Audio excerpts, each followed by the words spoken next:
Salam sehat, Om Swastiastu, Namo Buddhaya. Yang terhormat Apoteker Susanti MPhil PhD, terima kasih atas kesediaannya untuk memenuhi undangan kami sebagai pemateri dalam seminar yang diadakan oleh Fakultas Farmasi. Demikian juga kepada Apoteker PD, Pak PD, terima kasih juga di mohon maaf pemateri dan para peserta, baik dosen maupun mahasiswa Fakultas Farmasi eh, yang bahagia ya. Pertama-tama tentulah kita senantiasa memanjatkan puji syukur kehadirat Allah Subhanahu wa taala yang telah memberikan kesempatan kesehatan kepada kita semuanya sehingga pada siang hari ini kita bisa mengikuti seminar tantangan pengobatan kanker di Indonesia. Nah, acara ini adalah salah satu dari rangkaian kegiatan Dies Natalis Universitas Jember yang ke-6 tanggal 10 November besok begitu ya. Nah, tentu sudah paham semua bahwa pengobatan presisi ini di Indonesia merupakan hal yang baru, inovasi baru ya. Biasanya pengobatan personalisasi ya. Yang selama ini pengobatan yang kita kenal pengobatan ya rata-rata begitu.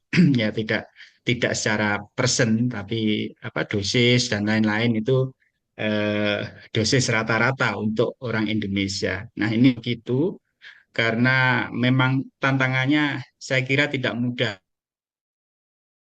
ya, untuk menerapkan tantangannya seperti bersama Apoteker Susanti BS. Seperti apa tantangannya itu dan kira-kira apa yang bisa dilakukan oleh apoteker untuk mendukung pengobatan presisi ini ya. Semoga acara ini bisa berjalan dengan lancar sampai akhir nanti dan kita berharap semoga banyak manfaat yang bisa kita ambil dari apa yang disampaikan oleh para pemateri yang saya kira luar biasa ya. Barangkali itu saja yang bisa saya sampaikan. Terima kasih atas perhatiannya dan mohon maaf jika ada sesuatu yang kurang berkenan. Billahi taufik wal hidayah. Assalamualaikum warahmatullahi wabarakatuh. Waalaikumsalam warahmatullahi wabarakatuh. Diucapkan terima kasih kepada Bapak Nuri. Kami ingatkan pada para peserta bahwa link presensi akan dibagikan melalui kolom chat di penghujung acara. Jadi dimohon untuk tetap mengikuti seluruh materi dan aktif dalam sesi diskusi hingga akhir acara. Baik, saya yakin untuk para peserta webinar hari ini sudah tidak sabar untuk mendengar materi dari para narasumber kita yang akan dipandu langsung oleh dosen dari Fakultas Farmasi UNED dari bidang farmasi klinik dan komunitas. Langsunglah mari kita undang Ibu Apoteker Yunita Diah Kusumaningrum S Farm M Farm Clean. Ya, Selamat siang Ibu Yunita. selamat siang. Ya, Terima kasih banyak Ibu telah meluangkan waktunya siang hari ini. Bapak Ibu sekalian, webinar hari ini mengangkat tema besar tantangan pengobatan presisi pada kanker di Indonesia. Jadi lewat sesi hari ini, mari kita bersama-sama menggali wawasan dan mendalami berbagai solusi untuk meningkatkan ketepatan dan juga keberhasilan dari pengobatan kanker.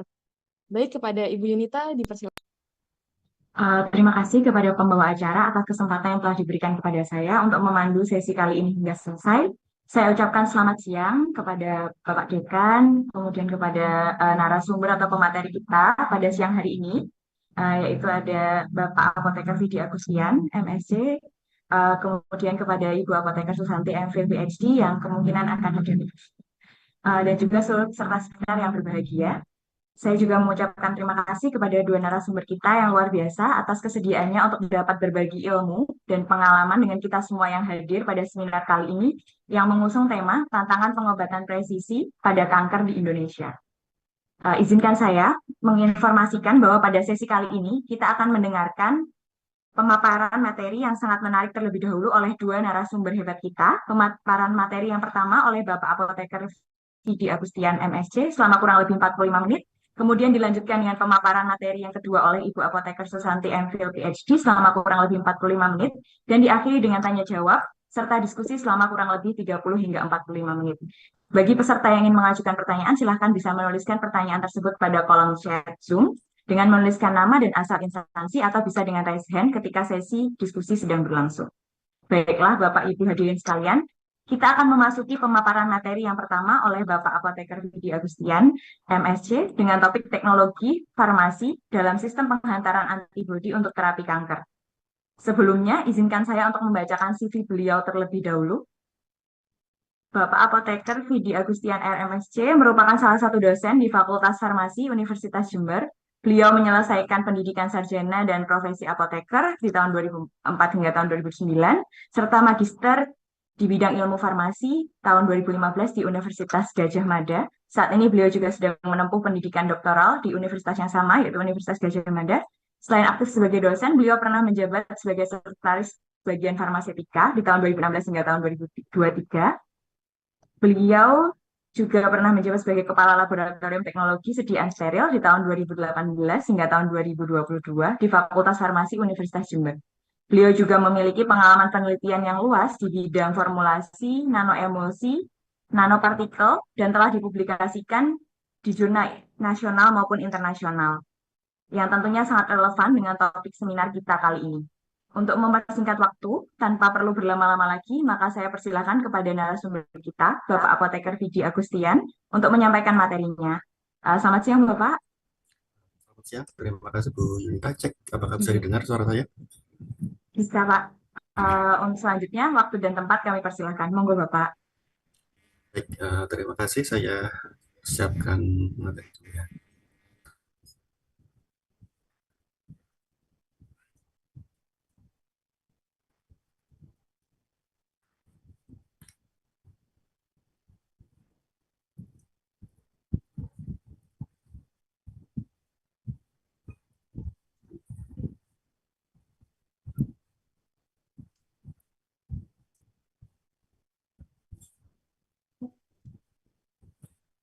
Apakah sudah terlihat untuk materinya? Sama, Pak. Sudah. Baik, terima kasih. Sebelumnya saya ucapkan terima kasih kepada Fakultas Farmasi dan juga panitia telah memberikan kesempatan kepada saya untuk diskusi ya bersama-sama sharing tentang penerapan teknologi farmasi dalam sistem penghantaran antibodi untuk terapi kanker. Saya tambahkan dengan nanoemulsi, nanti fokusnya sebagai salah satu strategi yang digunakan. Jadi sebelumnya, Assalamualaikum warahmatullahi wabarakatuh. Selamat siang, salam sejahtera untuk kita semua. Pada Bapak Ibu sekalian dan juga rekan-rekan semua. Jadi untuk materi yang akan saya sampaikan nanti secara garis besar ada dua bagian. Yang pertama itu bagian pertama nanti kita akan diskusi, mungkin akan saya sampaikan materi tentang sistem penghantaran antibodi untuk terapi kanker. Untuk bagian kedua nanti tentang pengembangan teknologi nanoemulsi untuk penghantaran antibodi, seperti itu. Baik, mungkin bisa langsung saya mulai ya, Bapak Ibu sekalian. Jadi sebelum kita diskusi tentang sistem penghantaran antibodi, kita pelajari dulu atau kita mengerti dulu terapi untuk kanker itu ada apa saja. Seperti yang telah kita ketahui bahwa kanker itu adalah kondisi di mana sel-sel di dalam tubuh itu tumbuh secara tidak normal dan tidak terkendali ya. Jadi sel-sel kanker ini dapat membentuk tumor yang dia bisa bersifat jinak atau tidak menyebar, terlokalisasi, ataupun bisa juga ganas menyebar ke jaringan sekitarnya. Jadi untuk saat ini terapi kanker yang umumnya dilakukan itu terdiri dari yang pertama adalah prosedur pembedahan. Jadi ini prosedur untuk mengambil sel kanker atau tumor dan jaringan-jaringan di sekitarnya ya, untuk diambil untuk menghilangkan sel tumor dari dalam tubuh. Berikutnya ada juga kemoterapi. Kalau kemoterapi ini adalah penggunaan obat-obatan anti kanker ya untuk membunuh atau mengobati sel kanker tersebut. Berikutnya ada radioterapi atau terapi radiasi. Ini penggunaan. Maaf Pak Fitri, untuk ya? slide-nya belum full screen, belum berganti. Oh, belum full screen ya ini. Bentar. Okay.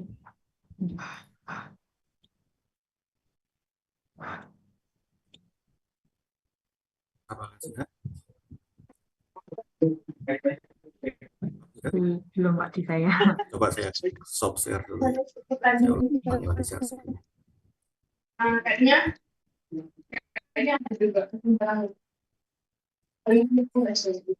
Di setting ya tengah isap pertanyaan Riz.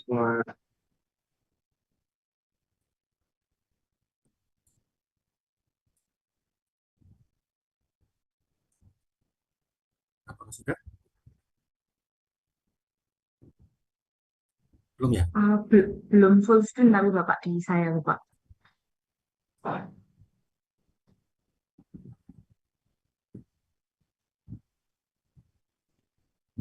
Close dulu file.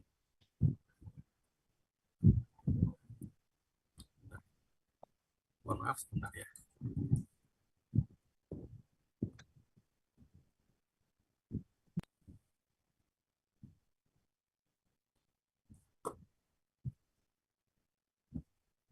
Karena sudah lama tidak kuliah online, jadi mungkin agak lupa saya share screen-nya, full screen-nya. Ini semoga sudah bisa ini. Apakah sudah? Belum?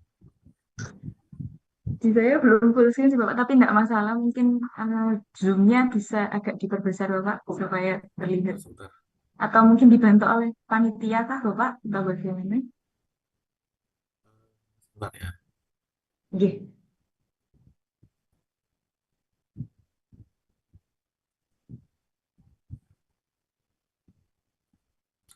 Sebentar.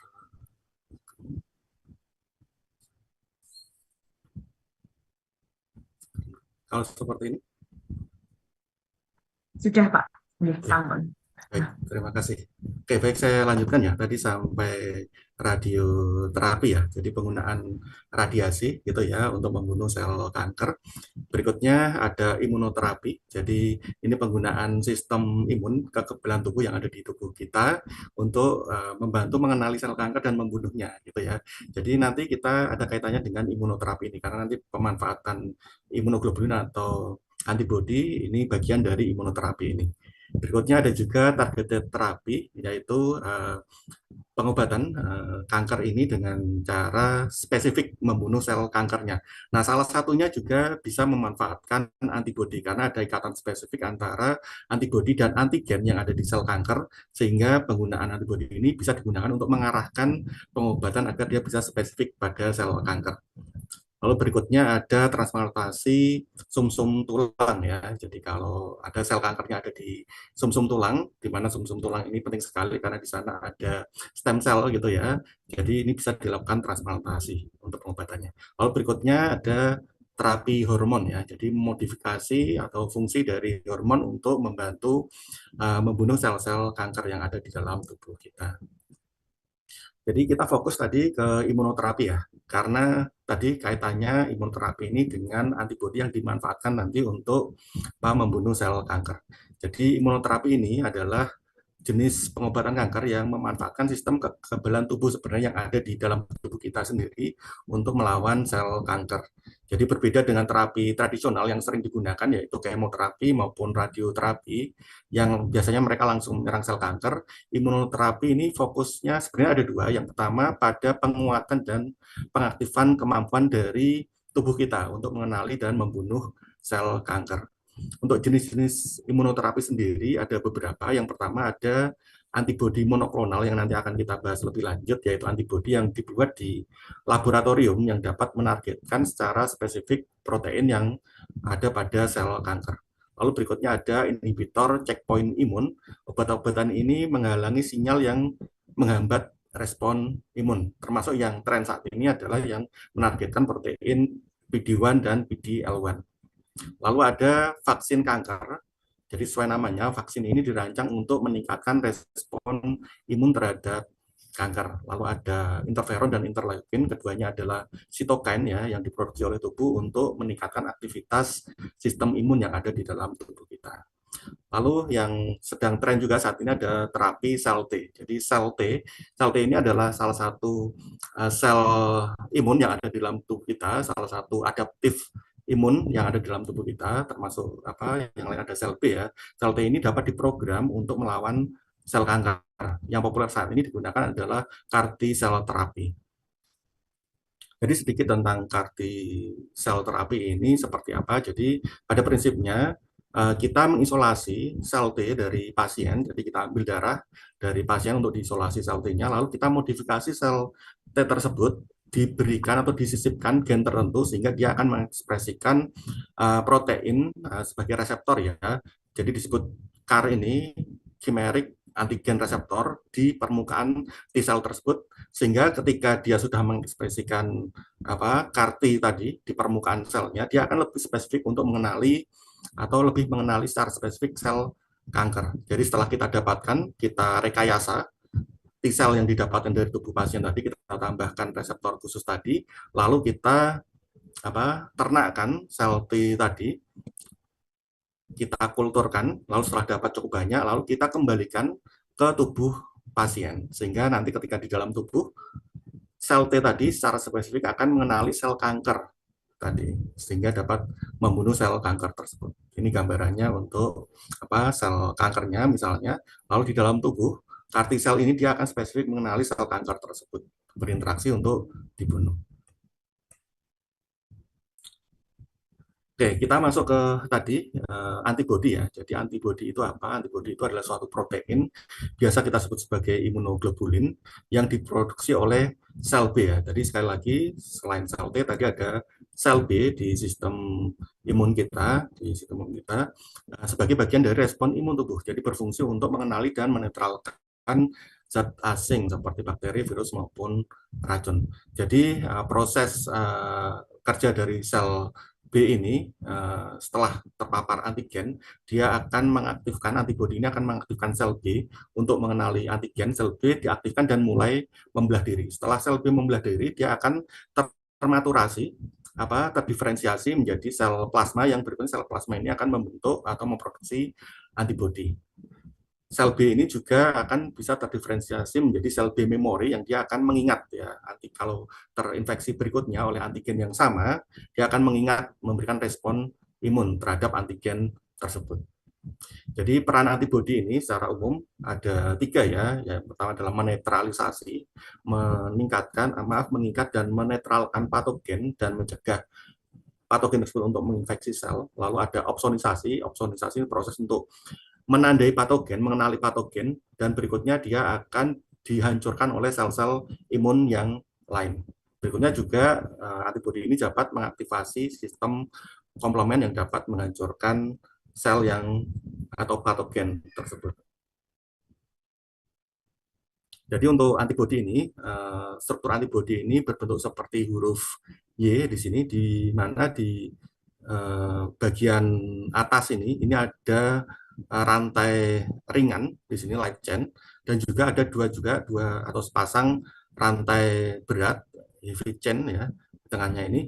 Nah, di bagian atasnya ini berfungsi untuk mengenali antigen ya, yang berikatan spesifik dengan antigen nanti, sedangkan di variabel konstan di sini, di bagian Y bawahnya, ini dia nanti biasanya akan berinteraksi dengan sel-sel imun yang lain. Jadi untuk antibodi ini ada 5 kelas, ada immunoglobulin G, ini IgG atau antibodi yang paling umum terdapat dalam darah dan cairan tubuh ya, yang berperan dalam respon imun jangka panjang. Lalu ada IgM, jadi kalau IgM ini diproduksi di awal ya respon imun terjadi. Lalu ada IgA yang ditemukan di mukosa tubuh seperti saluran pernapasan, pencernaan, dan air susu ibu. Lalu ada IgE yang terlibat dalam reaksi alergi dan respon terhadap parasit. Lalu ada IgD ditemukan di permukaan sel B. Mohon maaf ini saya agak cepat ya agar waktunya bisa sesuai. Nanti bisa kita diskusikan. Berikutnya antibodi monoklonal dalam melawan kanker. Jadi antibodi monoklonal tadi sudah kita singgung di awal bahwa dia adalah antibodi yang diproduksi di laboratorium yang dirancang untuk mengenali secara spesifik ya target tertentu seperti sel kanker. Jadi dalam terapi kanker, antibodi monoklonal ini digunakan untuk meningkatkan respon imun tubuh, sehingga respon imun tubuh dapat mengenali sel kanker untuk dimusnahkan atau dibunuh. Jadi tujuannya antibodi ini selain tadi meningkatkan respon imun, juga dia mengenali secara spesifik ya sel kanker yang ada di dalam tubuh. Jadi di sini gambarannya tadi di antibodi ini.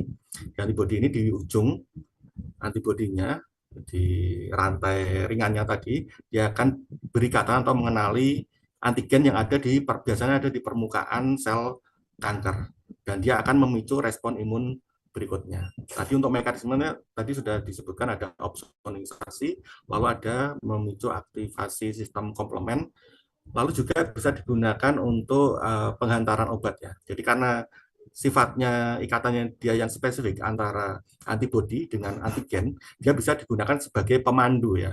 Jadi obat itu bisa dilekatkan pada antibodi khusus.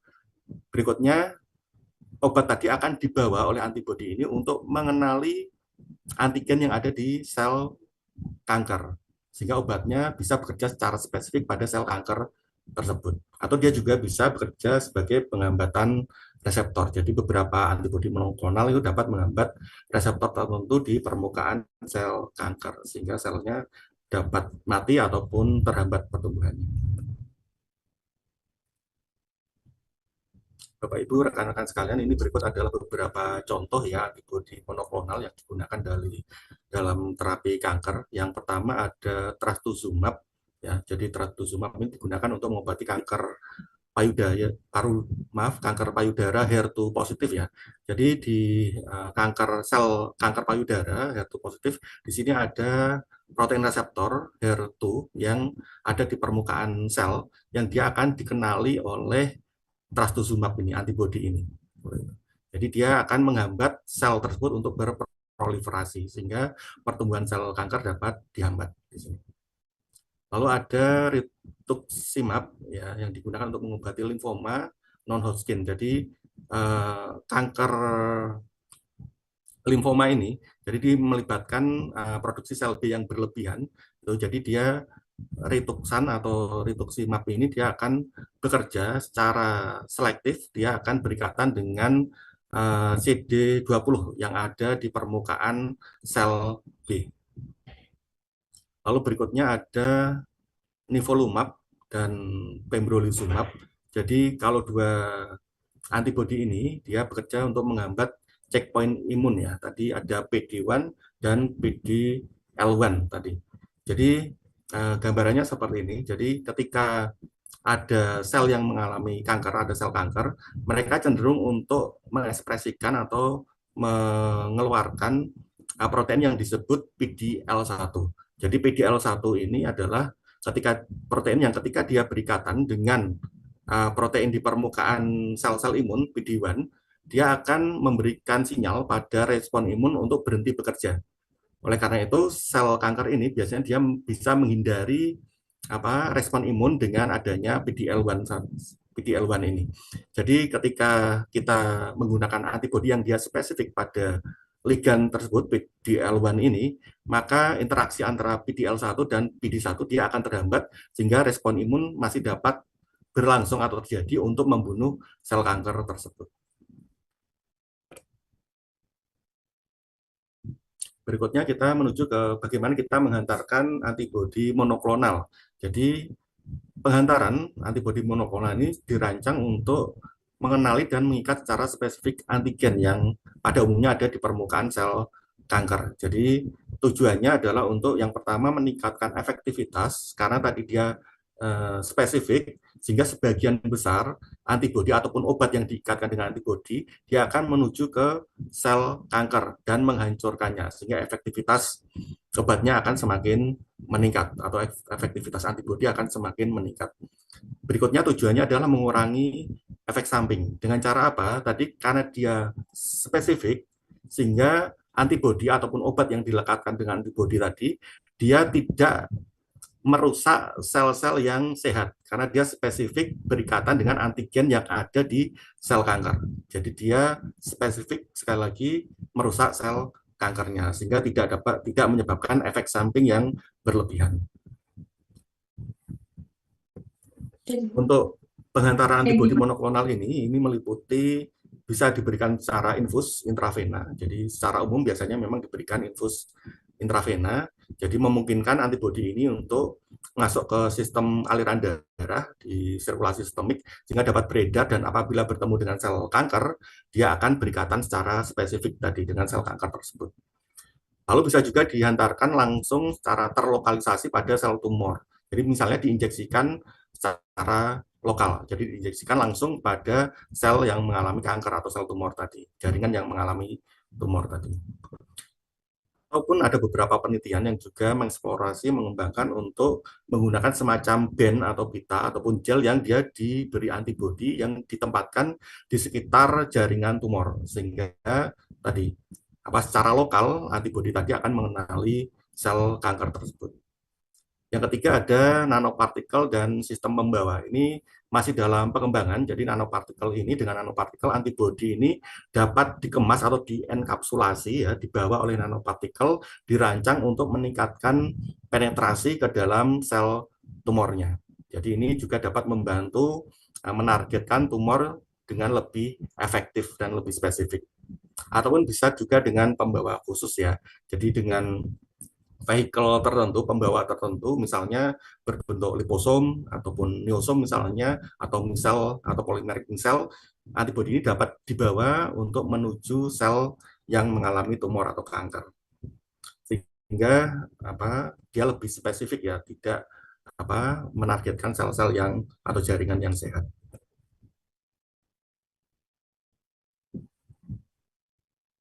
Jadi kita juga bisa melakukan modifikasi terhadap sistem penghantaran dari antibodi. Jadi kita bisa membuat yang namanya konjugat obat dan antibodi. Jadi antibodi ini dapat tadi digabungkan atau dikonjugasikan dengan obat kemoterapi, sehingga obat kemoterapi ini dia bisa lebih spesifik, ya, menyerang sel yang memang mengalami kanker atau tumor tadi. Jadi dapat mengoptimalkan efek dari kemoterapi atau bahan obat yang kita hantarkan.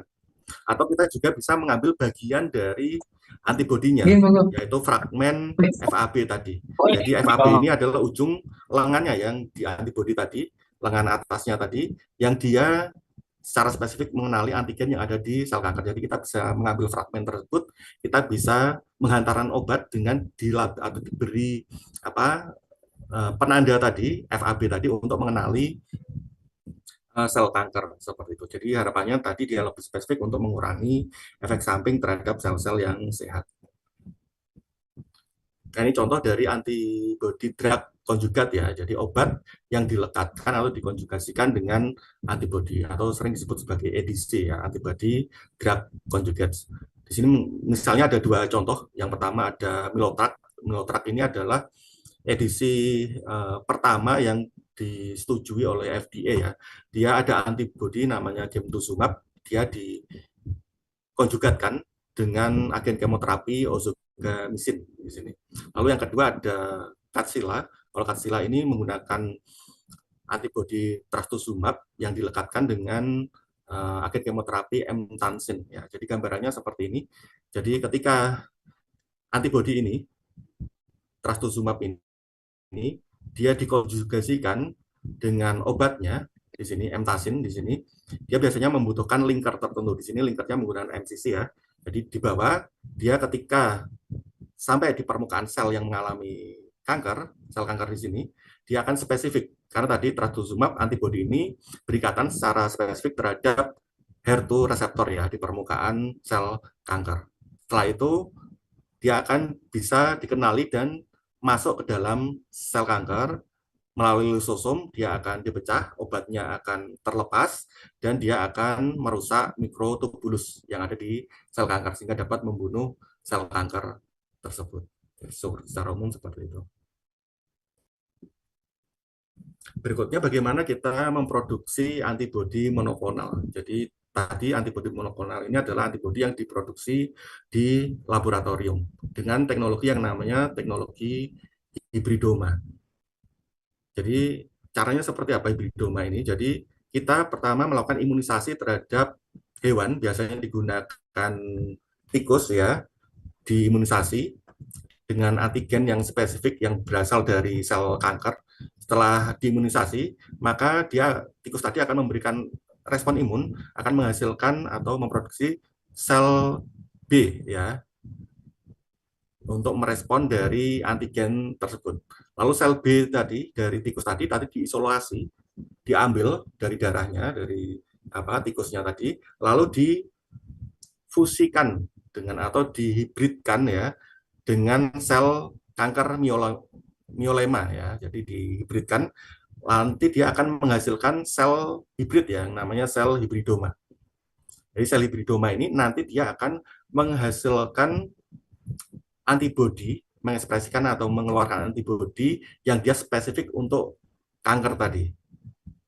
Jadi biasanya di sini ada prosedur untuk screening ya, pemilihan hibridoma atau sel-sel hibridoma yang memang dia menghasilkan antibodi yang spesifik untuk kanker yang ditargetkan tadi. Jadi setelah dapat sel-selnya, dia dikultur biasanya dalam jumlah banyak, dia akan memproduksi antibodi monoklonal yang nanti dia akan digunakan untuk terapi imunoterapi kanker tadi.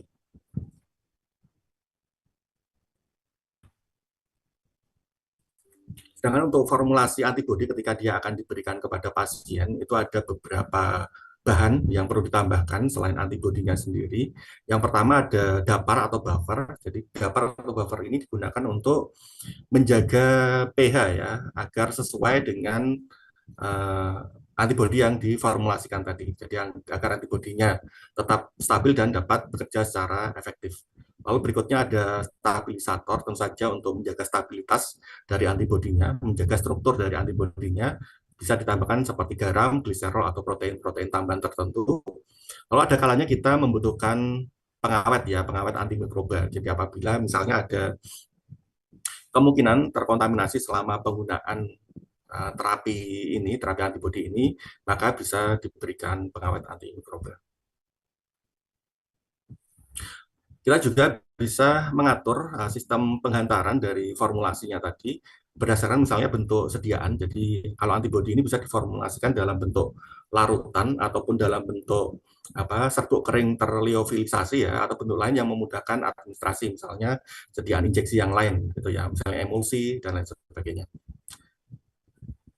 Untuk memodifikasi sistem penghantaran dalam formulasi, kita juga bisa mengkonjugasikan antibodi ini dengan obat-obat kemoterapi ya, atau maupun bisa dengan polimer atau bentuk sediaan ya, untuk lebih spesifik menghantarkan antibodi tersebut.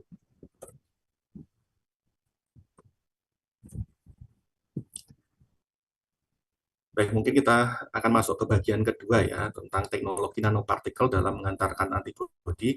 Jadi nanopartikel ini untuk mengantarkan antibodi monoklonal dalam terapi kanker ini adalah pendekatan yang saat ini masih sangat dikembangkan ya.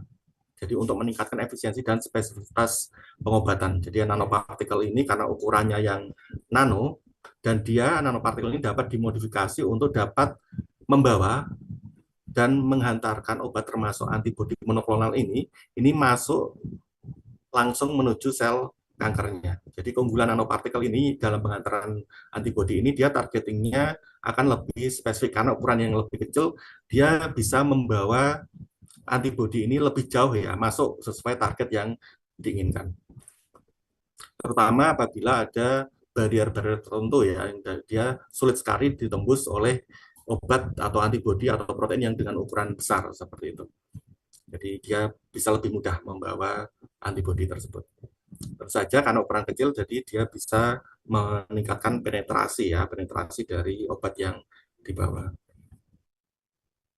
Jadi untuk desain dan modifikasi nanopartikel yang digunakan itu bisa dengan cara yang pertama fungsionalisasi permukaan. Jadi permukaan nanopartikel dapat dimodifikasi dengan menambahkan ligan tertentu ataupun antibodi tadi, atau bagian antibodi itu dilekatkan di permukaan nanopartikel sehingga nanopartikel tadi akan mengarah ke lokasi sel kanker yang spesifik tadi, yang dikenali oleh antibodi tadi. Selain itu, nanopartikel itu juga dapat digunakan untuk mengatur ya, mengontrol pelepasan obatnya, baik secara waktu pelepasannya dan lokasi pelepasan antibodi di dalam tubuh. Jadi nanopartikel ini misalnya dengan sistem polimer dapat dirancang untuk melepaskan isi atau muatannya, misalnya antibodi yang dibawa atau obat kemoterapi yang dibawa secara bertahap ya, perlahan-lahan. Sehingga ketika dilepaskan secara perlahan, efektivitasnya juga akan dipertahankan dalam jangka waktu yang lebih lama. Berikut adalah beberapa jenis nanopartikel yang umum digunakan dalam pengantaran antibodi. Yang sering digunakan adalah liposom. Jadi kalau liposom ini struktur yang berbasis lipid ya, yang dapat membawa antibodi dan obat. Jadi liposom ini karena struktur yang lipid, dia dapat melindungi antibodi dari degradasi ya, dan dapat meningkatkan bioavailabilitasnya. Lalu bisa juga berupa nanopartikel polimerik ya, terbuat dari polimer yang tentu saja akan disesuaikan untuk mengangkut obat dan antibodi. Ya, jadi polimer ini bisa dipilih polimer yang dia bisa membawa antibodi ataupun obat anti kanker ya, untuk dilepaskan secara terkendali tadi, diatur pelepasannya. Lalu ada juga nanopartikel anorganik ya, misalnya gold atau silikon ya, yang dia selain dapat menghantarkan antibodi juga memiliki potensi untuk digunakan sebagai terapi ya, kanker dengan aplikasi sinar ya. Dengan penyinaran dia dapat membantu untuk menghancurkan sel kanker, atau bisa juga dimanfaatkan untuk imaging ya, untuk mendeteksi adanya perkembangan tumor atau kanker di sana. Dan yang terakhir ada nanoemulsi. Khusus tentang nanoemulsi di sini, jadi nanoemulsi adalah salah satu teknologi yang banyak digunakan juga untuk menghantarkan obat, termasuk untuk terapi kanker. Jadi nanoemulsi ini dapat meningkatkan stabilitas maupun bioavailabilitas ya dari obat yang dibawa, termasuk antibodi apabila dia membawa antibodi. Termasuk dia karena ukurannya yang kecil juga, dia dapat meningkatkan penetrasi obat atau antibodi tadi menuju ke jaringan yang ditargetkan. Jadi secara umum nanoemulsi ini dapat berukuran antara 20 sampai 100 nanometer, dapat digunakan untuk mengenkapsulasi obat ataupun antibodi ya, dan dapat obat tersebut atau antibodi tadi dapat terakumulasi dalam jaringan tumor. Jadi gambarannya seperti ini untuk nanoemulsi. Jadi di dalamnya ada bagian minyaknya, fase minyak atau bagian lipofil, fase lipofil di sini, sedangkan fase luarnya ini adalah fase air ya. Nah, di permukaan dari fase minyak ini, dia diselubungi atau dienkapsulasi oleh surfaktan maupun kombinasinya dengan kosurfaktan. Jadi yang ini, yang biru dan merah ini, dia adalah surfaktan dan kosurfaktan. Yang biru dan kepala biru dan merah ini, bulatan ini adalah ujung yang bersifat hidrofilik, sedangkan yang kuning, kakinya ini dia lipofilik. Jadi obat ataupun antibodi itu bisa dimasukkan ke dalam nanoemulsi atau bisa diadsorpsikan di permukaan dari nanoemulsi untuk dibawa menuju sel target tadi. Jadi nanoemulsi ini cukup kecil ukurannya tadi, sehingga dia dapat melewati pembuluh darah dengan baik ya, dapat disirkulasikan dengan baik di sirkulasi sistemik, dan cukup besar untuk menghindari clearance renal yang cepat biasanya. Jadi dia cukup efektif membawa obat ataupun antibodi di sini. Sama dengan nanopartikel ya pada umumnya, jadi dia juga bisa dikonjugasikan dengan antibodi atau fragmen antibodinya untuk penargetan yang lebih spesifik.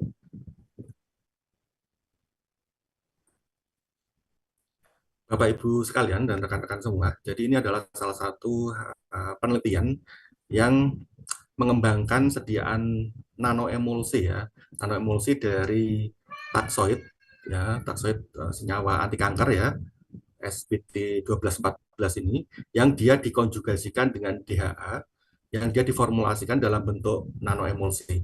Kenapa dia diformulasikan dalam bentuk nanoemulsi? Karena senyawa ini, konjugat ini, dia sifatnya lipofil ya, sehingga cocok karena tadi nanoemulsi dalamnya ada fase lipofilik ya, fase minyak lipofilik ya. Jadi bisa membawa obat ini dimasukkan ke dalam nanoemulsi. Jadi dienkapsulasi di dalam nanoemulsinya ini.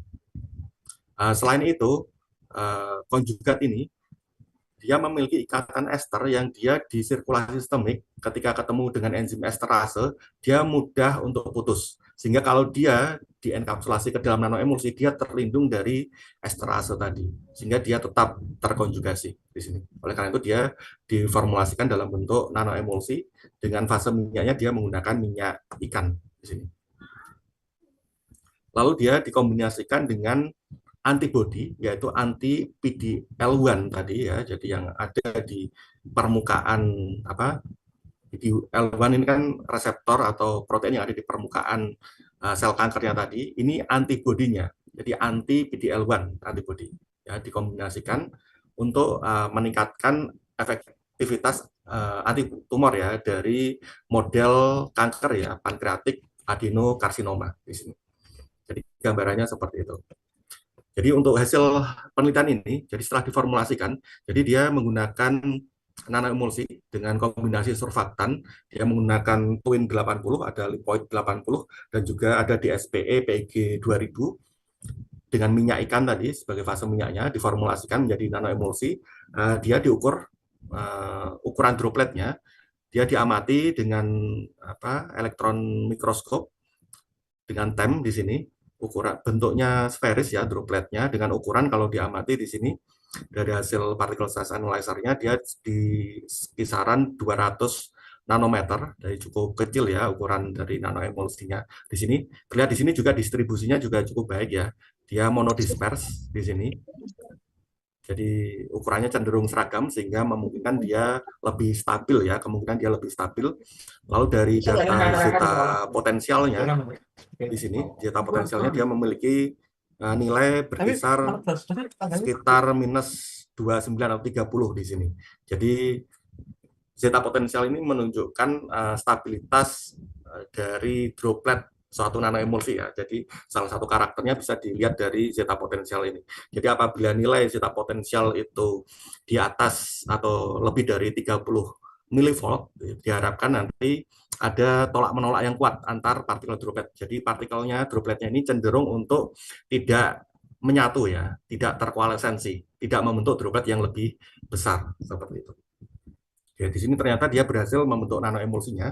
Berikutnya dibuktikan apakah nanoemulsinya tadi bisa masuk ke dalam sel, ya, masuk ke dalam sel kanker. Dia menggunakan model sel kanker menggunakan PANS 02 sel ini ya, digunakan sebagai selnya. Jadi di sini selnya, di sini penampakan dari nukleus dari selnya. Lalu dia diberi treatment dengan nanoemulsinya yang diberi pewarna rodamin berwarna merah ya. Diamati pada jangka waktu tertentu, terlihat di sini. Ketika di overlaykan, digabungkan gambaran imaging dari nukleus dari selnya ini dengan nanoemulsinya di sini, dia ada di lokasi yang sama, tumpang tindih gitu. Berarti nanoemulsinya ini berhasil masuk ke dalam sel kanker tadi atau model sel kankernya. PANS 02 selnya. Jadi berhasil masuk ke dalam selnya. Berikutnya diuji IC50. Di sini menggunakan sel yang sama ya. Dia menggunakan metode MTT di sini. Setelah diukur ternyata IC50 dari nanoemulsi yang dibentuk jadi Na ini adalah nanoemulsi ya. Senyawa tadi ya, DHA konjugat tadi, taksoid tadi, dia memiliki IC50 yang cukup rendah ya, 215 nanomolar ya, dibandingkan dengan ketika senyawa tadi dalam bentuk larutan tidak dibentuk nanoemulsi, dia memiliki IC50 yang lebih besar. Kalau dibandingkan dengan pembanding yang lain, obat terapi kanker yang lain, dia memiliki IC50 yang lebih besar kecuali dengan gemcitabine ini ya. Jadi di sini dapat terbukti bahwa bentuk nanoemulsi ini dia lebih baik, memiliki IC50 yang lebih baik. IC50 ini artinya semakin dia rendah, maka dengan konsentrasi yang lebih rendah, dia sudah mampu untuk membunuh sel kankernya. Ya, jadi gambarannya seperti ini di kurvanya ini. Untuk sumbu X-nya ini adalah konsentrasi yang digunakan. Jadi semakin tinggi konsentrasi, sumbu Y-nya adalah persen dari jumlah sel yang hidup ya. Jadi semakin tinggi konsentrasi, maka jumlah sel yang hidup akan semakin turun. IC50 semakin rendah, artinya bahwa butuh konsentrasi yang lebih rendah untuk membunuh sel tersebut. Berikut adalah hasil studi in vivo-nya. Jadi di beberapa obat tadi atau kombinasi obat tadi, dia diberikan pada mencit gitu ya, yang diinduksi tumor. Di sini terlihat bahwa terapi dengan kombinasi nanoemulsi dengan dosis 25 mg per kilogram berat badan ditambahkan dengan antibodi PD-L1 ini memberikan hasil ukuran atau volume tumor yang jauh lebih kecil dibandingkan dengan terapi yang lain. Di sini dibandingkan dengan misalnya antibodi saja, antibodi PD-L1 saja, ini jauh lebih besar, atau dengan Abraxane ditambahkan dengan immunoglobulin D, atau Abraxane dengan antibodi PD-L1, ini masih besar ukuran tumornya dibandingkan dengan yang ini, dengan nanoemulsi ini jauh lebih kecil hasilnya. Jadi di sini dapat disimpulkan bahwa nanoemulsi ini ketika dikombinasikan dengan antibodi anti PD-L1 tadi, dia mampu meningkatkan efektivitas dari antitumor. Ya. Kalau ini gambaran histopatologinya, jadi di sini sekali lagi, jadi ketika dibuat nanoemulsi dengan ditambahkan dengan antibodi PD-L1 ini dengan dosis sebesar 25 mg per kilogram berat badan, dia memberikan pengurangan stroma tumor ya yang sangat signifikan. Jadi dibandingkan apalagi kalau dibandingkan dengan kontrol ya yang tanpa terapi di sini ataupun dibandingkan dengan terapi yang lain, dia memberikan pengurangan yang jauh lebih signifikan ya terhadap stroma dari tumornya. Jadi di sini dapat disimpulkan bahwa penggunaan teknologi nanoemulsi itu secara signifikan dapat meningkatkan aktivitas ya terapi antibodi ya untuk melawan sel kanker.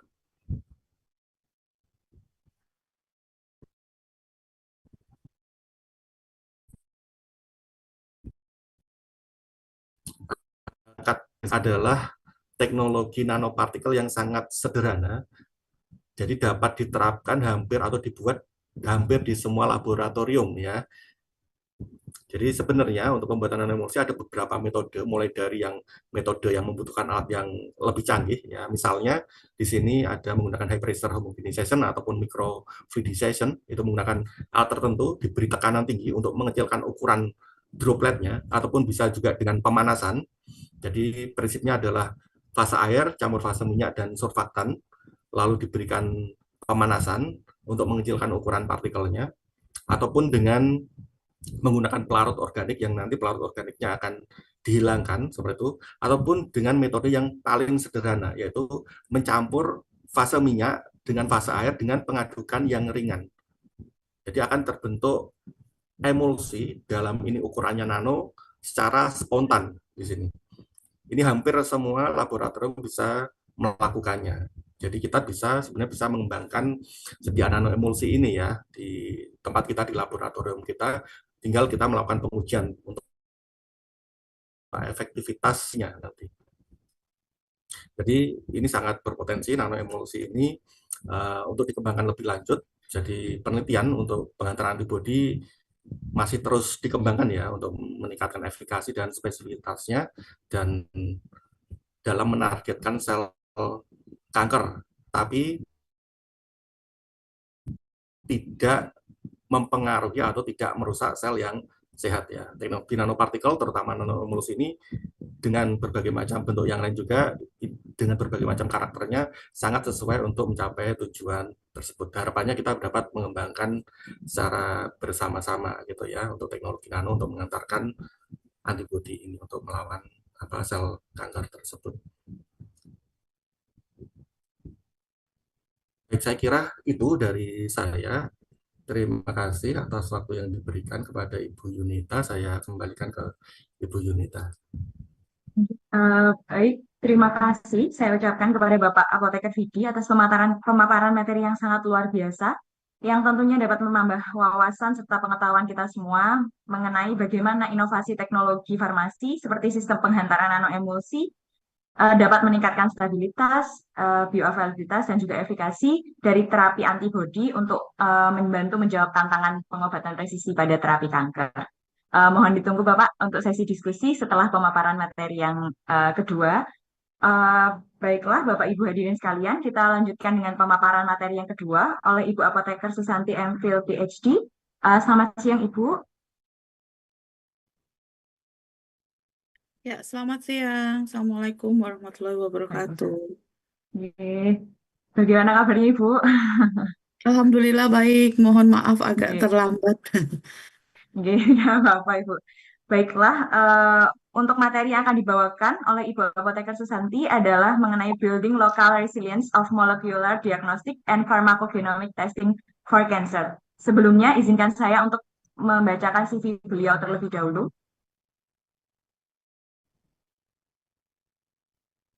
Ibu Apoteker Susanti, MPhil PhD, merupakan seorang peneliti di Cancer Research United Kingdom, UK, Boston Institute, Glasgow, dalam bidang onkologi molekuler, farmasi klinis, dan juga inovasi diagnostik. Beliau juga adalah seorang dosen di Fakultas Farmasi Universitas Muhammadiyah Purwokerto. Selain itu, beliau juga founder atau pendiri dari PetGen Diagnostic Technology, sebuah startup yang bergerak di bidang pengembangan teknologi diagnostik molekuler untuk kanker dan beberapa penyakit lainnya. Beliau menempuh pendidikan sarjana dan profesi apoteker di Fakultas Farmasi Universitas Gadjah Mada, serta meraih gelar magister di bidang biomedical research dari Australian National University. Beliau menyelesaikan pendidikan doktoralnya di University of Nottingham, Inggris, dengan fokus penelitian pada onkologi molekuler, khususnya kanker kolorektal. Beliau telah menerbitkan berbagai karya ilmiah di jurnal bereputasi internasional dan juga aktif sebagai pembicara di berbagai forum ilmiah internasional dan telah menerima berbagai penghargaan seperti Cancer Research Horizon Entrepreneur and Innovation Award tahun 2022 serta penghargaan dari Kementerian Kesehatan Indonesia. Hal ini menunjukkan kontribusi beliau yang luar biasa di bidang ini yang tentunya sangat relevan dengan topik seminar kita kali ini. Untuk mempersingkat waktu tanpa perlu berlama-lama lagi, maka saya persilahkan kepada narasumber kita, Ibu Apoteker Susanti MPhil PhD, untuk menyampaikan materinya. Kepada Ibu Apoteker Susanti, Terima waktu dan kasih tempat sekali kami Bu Yunita persilahkan. atas introduction-nya dan juga kepada semua Pak Dekan ya dan semua Sivitas Akademika Fakultas Farmasi Universitas Jember yang sudah mengundang saya hari ini untuk bisa sedikit bercerita tentang beberapa hal yang mungkin belakangan ini saya kerjakan gitu. Izin share ya. Mohon dikonfirmasi apakah sudah bisa terlihat. Sudah nggih? Oke. Ya. Nanti kalau ada yang tidak terdengar, mohon saya diinterupsi saja, just in case Iya, baik Ibu. ya, nggak aware. Sebentar nih.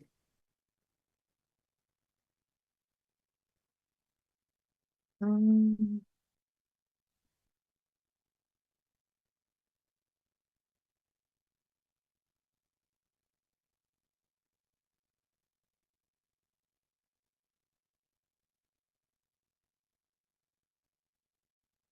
hilang ya share screen-nya. Masih terlihat Ibu di saya. Di saya malah hilang ya.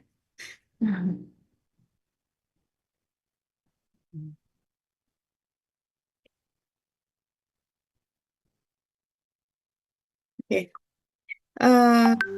Ya, sekali lagi izin memperkenalkan diri, saya Santi. Saya saat ini menjadi peneliti di Cancer Research UK Bitson Institute. Jadi Cancer Research UK adalah salah satu institusi penelitian kanker yang terbesar di UK dan salah satu yang terbesar di dunia juga saat ini. Em, di saat yang bersamaan, saya juga masih aktif sebagai pengajar di Fakultas Farmasi Universitas Muhammadiyah Purwokerto dan juga saya merupakan direktur dan pendiri dari sebuah startup bioteknologi yang bernama Patgen Diagnostic Technology. Maaf, ini ada salah tanggal ya di slide. Em, Perjalanan saya dulu memang diawali di Fakultas Farmasi Universitas Gadjah Mada. Jadi sepertinya satu alma mater nih sama Pak Vidi yang tadi baru bicara dan juga mungkin banyak juga rekan-rekan di Universitas Jember ya. Eh, saya menyelesaikan apoteker juga di Universitas Gadjah Mada. Kemudian saya melanjutkan pindah nih, agak pindah bidang nih ke biomedik di Australia untuk master. Sampai akhirnya saya makin pindah lagi nih. Saya menyelesaikan PhD malah di kedokteran di medical oncology di Nottingham University dan melanjutkan sempat postdoc juga di medical oncology di tempat yang sama. Tapi yang mau saya highlight adalah kalau berkaca dari pengalaman saya yang membangun karir sebagai peneliti di UK, sebenarnya kotak-kotak apa ya, kotak-kotak ilmu itu cukup cukup blur, jadi tidak terkotak-kotak gitu. Yang penting kita punya expertise atau keahlian yang mendukung bagaimana suatu keilmuan atau suatu bidang itu bisa berkembang gitu. Saat ini saya bekerja di Cancer Research UK Bitson Institute atau Scotland Institute dan banyak melakukan penelitian-penelitian secara in vivo. Jadi malah banyak ngurusin tikus gitu ya. Saya lahir dulu di Jambi, di sebuah kota di Sumatera. Di atas kanan atas ini adalah Sungai Batanghari. Mungkin yang pernah ketemu, pernah datang ke Sumatera tahu ini sungai terpanjang di Sumatera. Kotanya kota apa ya, penambangan, juga kota banyak sawit gitu ya. Jadi tipikal kota di Sumatera. Kemudian saya menyelesaikan SMA di Jambi sampai akhirnya ke UGM ke Jogja. Dan sekarang berakhir untuk saat ini ya masih berada di Scotland, dan di bawah kanan bawah ini adalah Loch Lomond. Loch Lomond ini adalah bagian terselatan yang suatu sungai panjang gitu ya di Scotland. Bagian paling selatan Loch Lomond, nanti paling atasnya itu adalah Loch Ness. Loch Ness itu mungkin kalau pernah tahu cerita Nessie, yaitu ya makhluk gaib yang ada di sungai yang lehernya panjang. Nah, itu berasal dari Loch Ness. Nah, cukup panjang perjalanan saya ya dari seorang gadis kecil ini di Jambi sampai ke ujung, ya boleh dibilang salah satu ujung dunia ini karena Scotland cukup di atas. Tetapi yang membawa saya itu selalu adalah passion atau semangat atau kecintaan saya terhadap ilmu, eh, terutama ilmu sains ya. Jadi saya beruntung, saya merasa saya sangat beruntung, saya sampai hari ini masih bisa bekerja di bidang yang memang sangat-sangat saya gemari dan saya cintai gitu. Hari ini saya akan bicara sedikit tentang colorectal cancer yang memang sudah beberapa waktu belakangan ini menjadi fokus penelitian saya. Kemudian saya akan introduce sedikit tentang BioColomel DX. Ini adalah sebuah tes molekuler, tes genetik ya, untuk pasien-pasien kanker yang nantinya kita gunakan untuk menentukan terapi mana yang tepat untuk pasien kanker tersebut. Jadi dalam hal ini adalah kanker kolorektal. BioColomel ini adalah buatan semuanya dalam negeri ya. Hasil PhD saya dulu di Nottingham, tetapi sudah divalidasi di pasien Indonesia dan juga diproduksi lokal di Indonesia oleh Bio Farma. Kemudian nanti saya akan cerita sedikit tentang riset-riset yang sudah kami lakukan menggunakan kit BioColomel TX ini. Untuk colorectal cancer, saya mungkin cerita sedikit. Ini adalah cancer dengan apa ya, frekuensi 4 tertinggi di UK, 12% dari total semua kasus yang ada, dengan tingkat kematian sekitar 16.000 per tahun dan survival rate sekitar 53%. Yang paling menarik adalah bowel cancer atau colorectal cancer ini atau kanker usus ya, bisa sebenarnya diprevensi sampai 54% jika terdeteksi secara dini gitu. Survivalnya akan sangat menurun, jadi cuma sekitar 30-an% kalau sudah masuk ke stadium 4. Nah, colorectal cancer ini kalau di UK dan banyak juga jenis kanker yang lain. Kalau di UK atau negara-negara barat itu ya, kanker munculnya tuh biasanya di usia-usia yang cukup lanjut. Karena memang harapan hidup mereka kan cukup panjang. Jadi satu di antara 2 orang di negara barat ini, Western World, itu pasti akan mengalami kanker dalam masa hidupnya gitu. Nah, untuk colorectal cancer mediannya itu sekitar 65 sampai 75 tahun untuk laki-laki dan perempuan. Indonesia bagaimana? Gitu. Indonesia kita tahu kita punya 280 juta penduduk, saat ini 4 terbesar di dunia, banyak pulau, banyak ethnic group, kemudian Jawa tentu paling populated ya, dan ini upper middle, kita termasuk sekarang negara menengah gitu, bukan lagi low middle income country. Cancer di colorectal cancer di Indonesia sama 4 terbesar dengan dengan kasus sebanyak 35.000 eh, pasien baru setiap tahunnya. Tapi kembali lagi ini figure yang karena kita belum punya data cancer registry yang terintegrasi, ini adalah angka hasil prediksi ya. Mungkin kejadiannya sebenarnya bisa lebih besar. Tentu paling banyak terpusat di kota-kota besar dan di Pulau Jawa. Jadi Jakarta, Jawa Tengah, dan Jogja ini adalah kota dengan insiden kanker kolorektal tertinggi.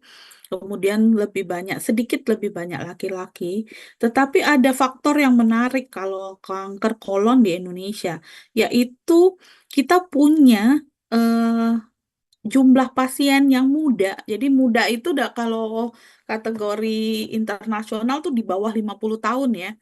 Jadi alhamdulillah saya masih dianggap muda nih kalau pakai kategori ini.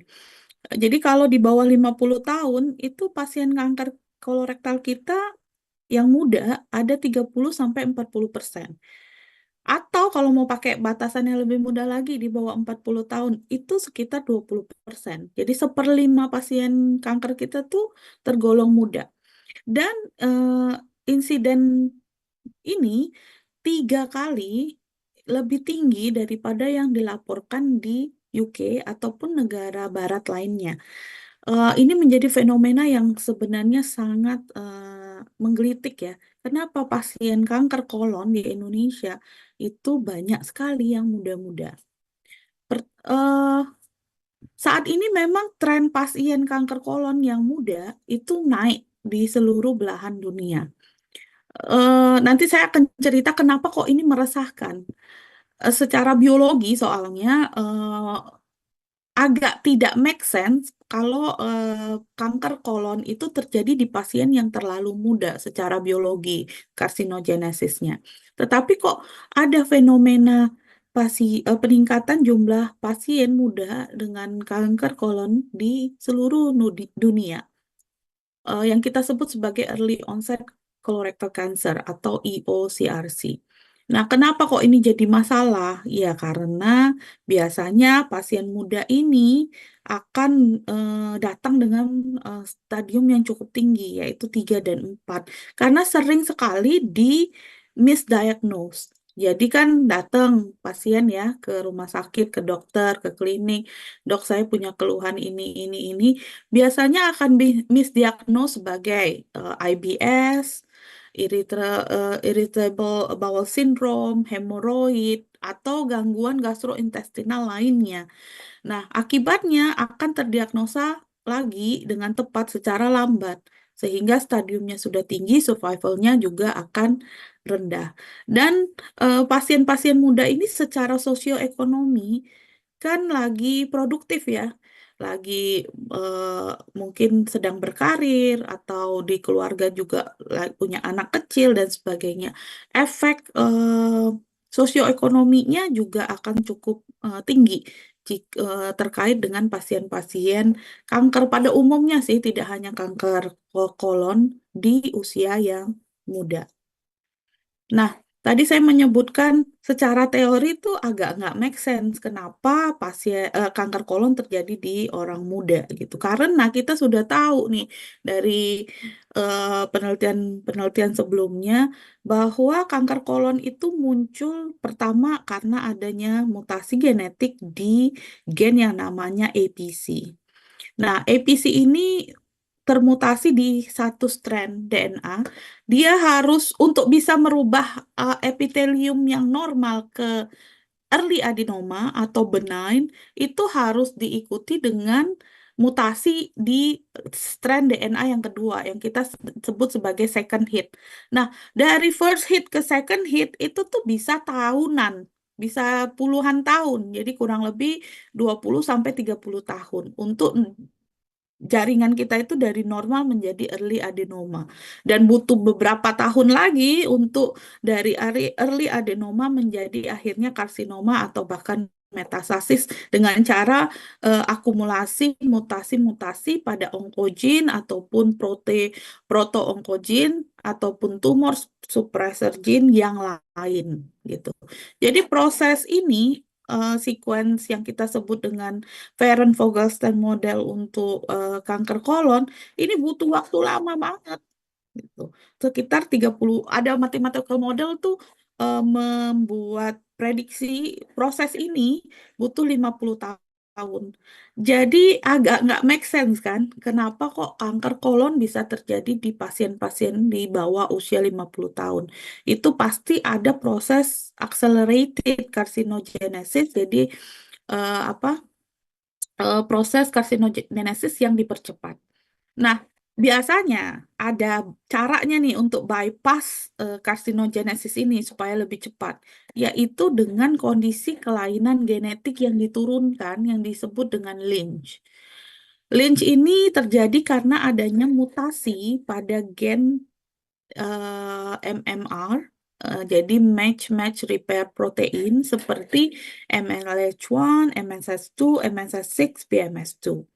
Nah, ini kalau terjadinya di germline, mutationnya artinya bisa diturunkan, itu akan menyebabkan Lynch syndrome. Nah, Lynch syndrome ini biasanya memang mempercepat karsinogenesis sampai akhirnya mempercepat onset timbulnya kanker kolon. Tetapi mutasi pada gen MMR ini bisa saja terjadi secara epigenetik, jadi tidak diturunkan lewat metilasi. Ini yang kita sebut dengan sporadic colorectal cancer. Tapi baik Lynch yang diturunkan ataupun sporadik itu nanti akan menimbulkan fenomena yang namanya microsatellite instability. Jadi terjadi banyak mutasi di genom kita, di genom pasien tersebut, akhirnya muncullah colorectal cancer. Ini contoh gambaran simplified-nya ya untuk mutasi pada MMR yang nanti menimbulkan fenomena microsatellite instability yang nantinya bisa menimbulkan kanker kolon. Kenapa ini penting? Karena nanti saya akan cerita MSI ini, fenomena microsatellite instability ini menjadi salah satu marker penting, biomarker penting yang menentukan terapi kanker kolon. Nah, cerita MSI terjadi karena ini di genom manusia itu ada namanya microsatellite region. Microsatellite region adalah bagian dari genom yang terdiri dari susunan basah berulang. Bisa 1, 2, atau 3 berulang secara berurutan kurang lebih 25 kali. Jadi misalnya GT, GT, GT, GT, GT sampai 25 kali, atau AC, AC, AC, AC, atau AT, AT, AT, itu sampai 25 kali. Nah, ibarat kita ngetik, ketika terjadi replikasi DNA di region yang berulang ini, rawan salah ketik. Kan gitu, karena berkali-kali repetition sama. Nah, kalau fungsi tubuh itu normal, akan ada tip X-nya. Jadi ada penghapusnya kalau salah ketik yang disebut dengan mismatch repair protein tadi.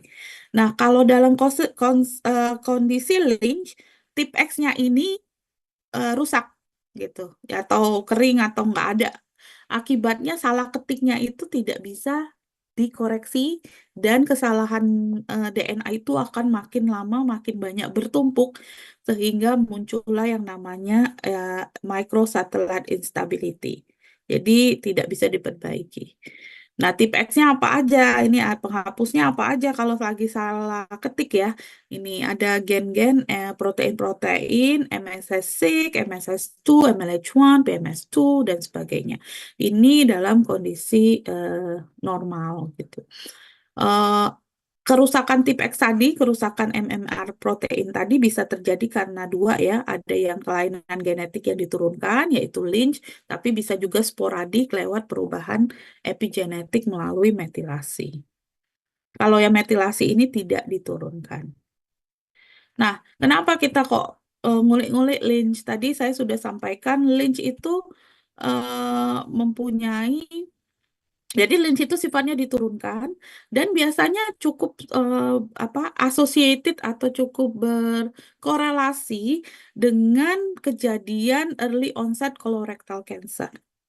Jadi kalau orang normal itu mungkin di general population 63 tahun itu onset untuk timbul colorectal cancer. Makanya mediannya kan sekitar 65 sampai 75. Tapi kalau di early onset itu bisa 45 tahun proses yang tadi ya yang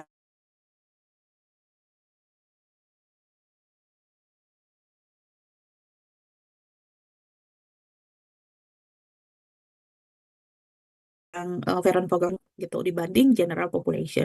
Dan lebih parahnya lagi orang-orang yang punya Lynch syndrome tidak hanya resiko untuk menderita kanker kolon lebih tinggi, tetapi juga kanker-kanker lain seperti endometrium, ovari, stomak, small bowel. Jadi mengidentifikasi orang-orang yang punya Lynch itu sangat penting sebenarnya untuk early detect, untuk prevention, early detection, dan juga nanti untuk manajemen terapi. Gitu. Bagaimana sih cara mendiagnosa Lynch gitu ya? Lynch ini kan bahaya gitu. Jumlahnya sebenarnya tidak banyak di jelas populasi, tetapi akan sangat cost efektif kalau segera teridentifikasi karena bisa di manage lebih dini. Biasanya dari ini Amsterdam Criteria ataupun Bethesda Guidance melihat ada tidak riwayat keluarga, kemudian ada tidak usia gejala-gejala yang muncul di usia dini, usia di bawah 50 tahun dan sebagainya. Tetapi ini sekarang sudah menjadi secondary. Yang primary untuk Lynch diagnosisnya adalah secara molekuler, secara genetik gitu. Nah, ini alurnya.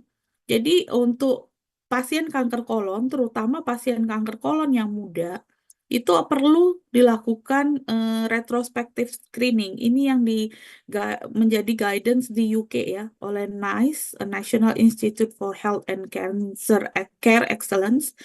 Jadi mereka akan merekomendasikan pertama pasien kanker kolon itu melakukan tes MSI, microsatellite instability, namanya BRAF. Kenapa? Karena biasanya MSI itu tidak terjadi pada orang-orang yang punya mutasi BRAF. Gitu. Jadi orang-orang Lynch itu tidak terjadi pada orang-orang yang punya mutasi BRAF. Jadi kalau MSI positif, BRAF-nya negatif, kemungkinan Lynch. Kalau MSI-nya positif tapi BRAF-nya positif juga, itu kemungkinan adalah sporadik. Jadi kemungkinan muncul kerusakan tip X-nya tadi karena adanya epigenetik. Nah, ini akan bisa dites lebih lanjut dengan ngecek metilasi dari si MLH1 gene tadi untuk mengkonfirmasi apakah ada memang Lynch di pasien. Mungkin Anda nanti juga bertanya, kenapa harus diagnosa Lynch pada orang yang sudah jelas-jelas itu ya, udah terlambat, betul.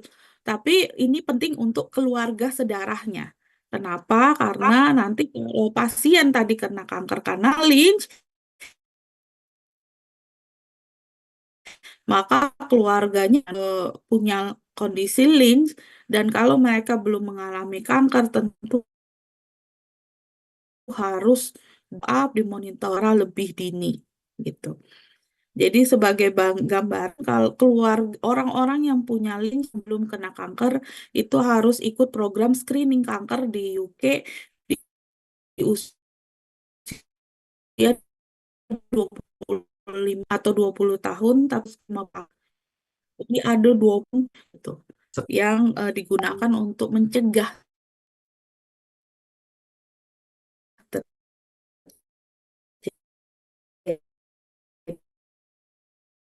terjadinya kanker atau saat ini penelitian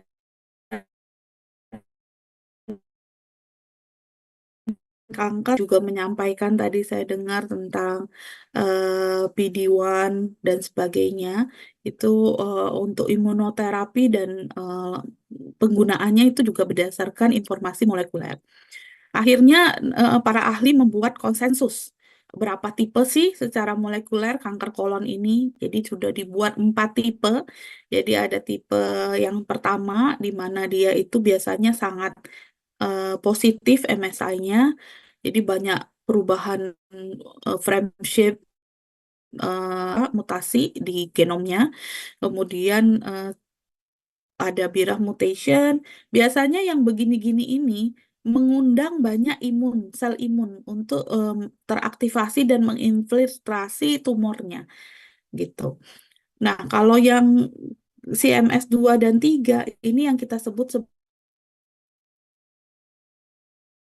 sebagai kanker kolon, sangat patuh dengan sequence yang Vogel dan Vogelstein tadi. Jadi berurutan efek driver mutationnya. Nah, ini biasanya tidak, kita sebutnya immune cold. Jadi tidak banyak aktivitas imunitas yang terjadi di situ.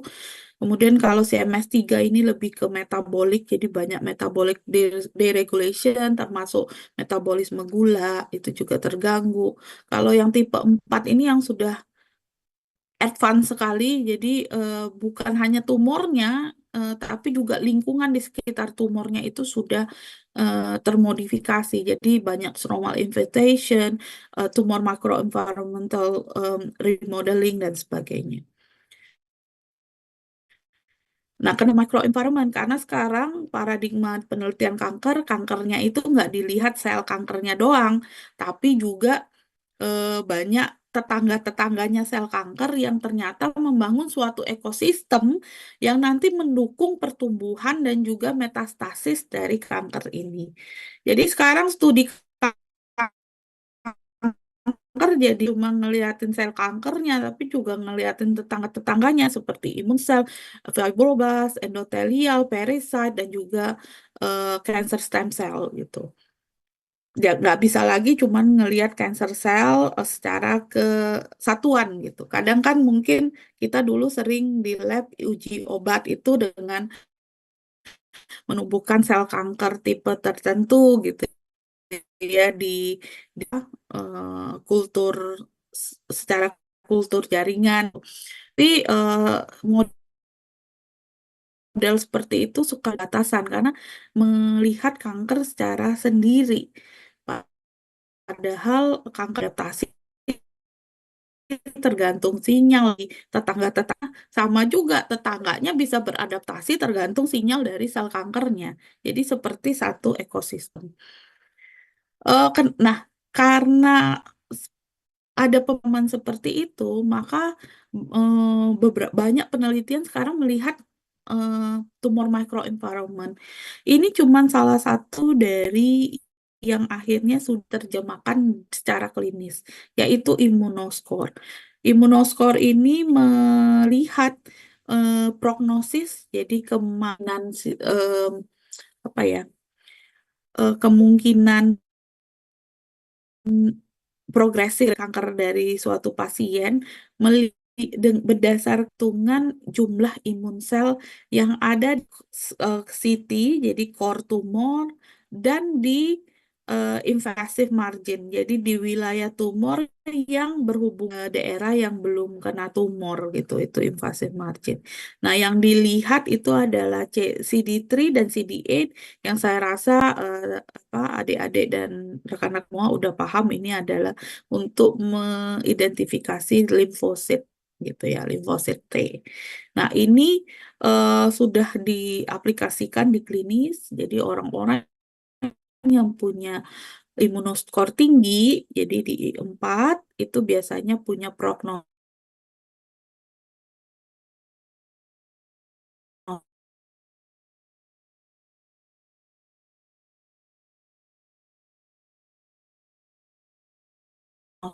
yang lebih baik si kanker yang ada.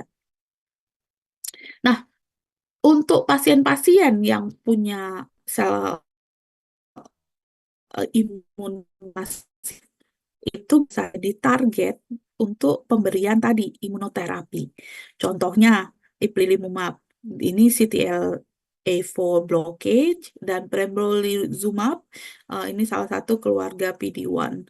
Jadi untuk aktivasi sel T gitu oleh untuk mengatasi kanker dan sebenarnya untuk sistem imun lainnya juga si antigen presenting cells dan dendritic cell misalnya itu kan perlu berikatan ya MSC-nya dengan T-cell reseptor untuk mengaktifasi. Tetapi Allah tuh udah apa merancang lah ya sampai sedetail ini gitu yang kadang saya ya bukan kadang ya memang takjub sekali gitu sistemnya sudah sangat kompleks gitu.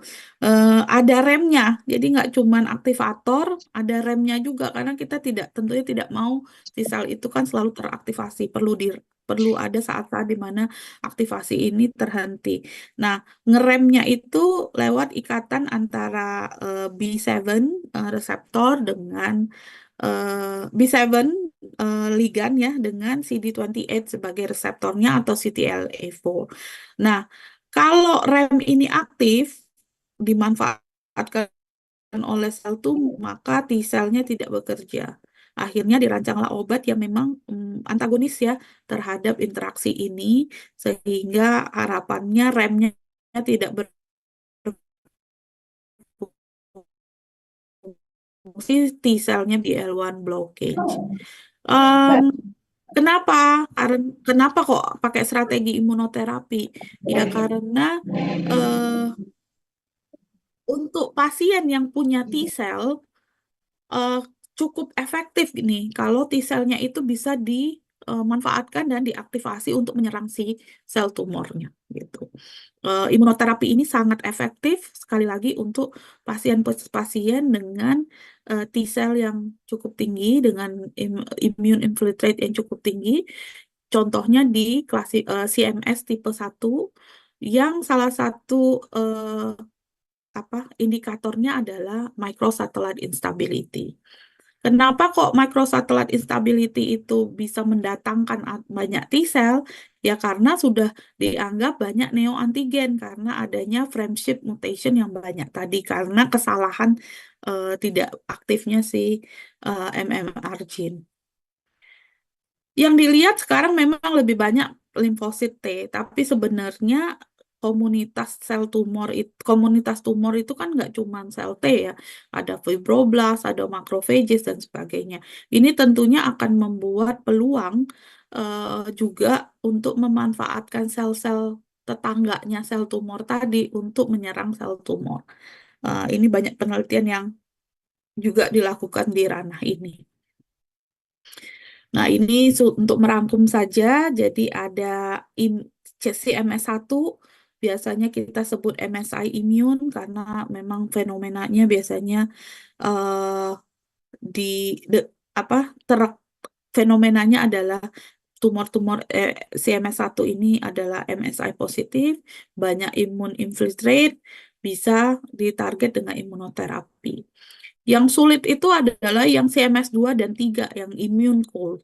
Nah, kalau immune cold nggak ada T-cellnya, mau dikasih imunoterapi juga nggak ada serdadunya, gitu. Jadi gimana nih ya caranya? Sekarang banyak arah penelitian yang ditujukan untuk membuat cancer vaksin untuk tipe kanker kolon yang immune cold ini. Jadi arahnya lebih ke arah cancer vaccine.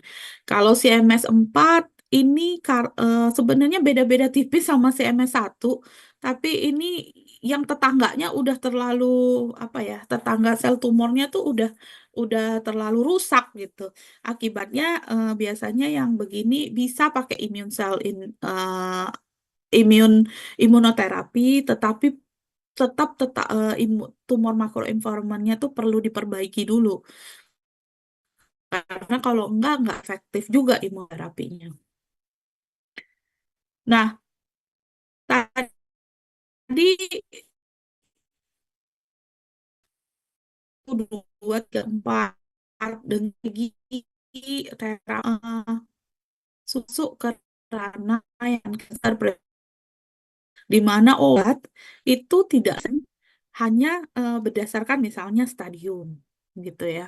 Stadium 3 obatnya ini, stadium 2 obatnya ini. Dulu saya belajar farmakoterapi zaman saya masih seperti itu gitu. Nah, sekarang terapi terutama kanker karena memang kita tahu kanker itu penyakit genetik ya. Bisa yang diturunkan ataupun tidak diturunkan tetapi pasti terkait dengan kelainan genetik.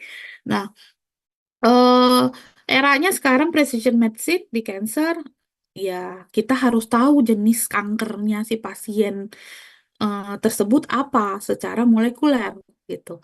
Makanya untuk tahu itu kan kita perlu tes genetik ya, tahu mutasinya apa aja, MSI atau bukan untuk bisa memberikan imunoterapi, BRAF-nya termutasi apa enggak untuk tahu dia Lynch atau bukan dan sebagainya.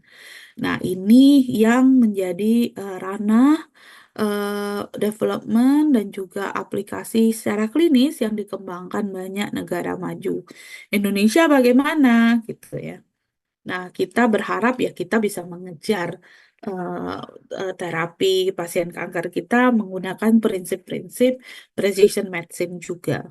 Ini untuk merangkum saya nyuri tapi pakai izin nih dari slide profesor saya di Nottingham.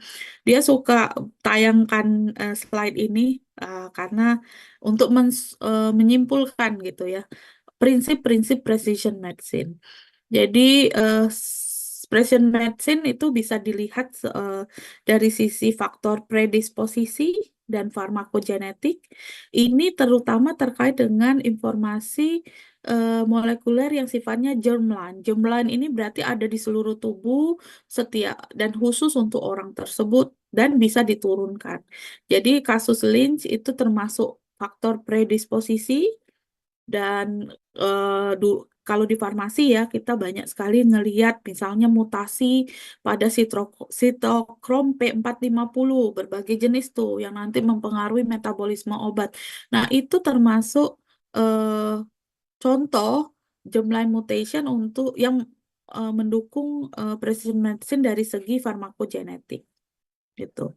Nah, untuk kasus kanker kita juga bisa melihat profil genetik dari tumornya sendiri yang mungkin spesifik untuk ekosistem tumor itu, tapi tidak untuk seluruh tubuh gitu.